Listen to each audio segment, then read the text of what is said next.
ai cái mồi lon mọc ôn anh nó phải chăn lắng à lấy nhau mà sai đinh vi cái đây nó phải chăn từ đây bọc ôn anh bọc ôn mai anh tê ผมเห็นพิธีที่จุดธูป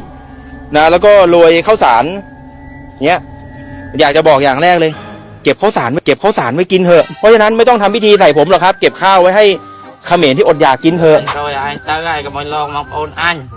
cản ơi canมาไหนมาสดับอันเตี้ย เอาจริงอย่าเสลอแบบเอาข้าวสารมาแบบโชว์เฟี้ยวเลยนะเพราะอะไร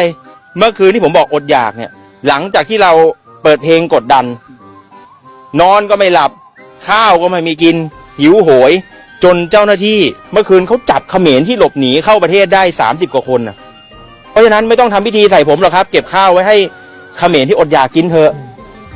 đây là prey chăn đấy từ đây bọc ôn anh bọc ôn mai anh tê là prey chăn lắng à lấy nhau mà sai đinh vi cái mồi vi lon bọc ôn dương là prey chăn chẳng á cái tiết lửa ớt khán lửa ớt anh rồi anh tới ai cái mồi lon bọc ôn anh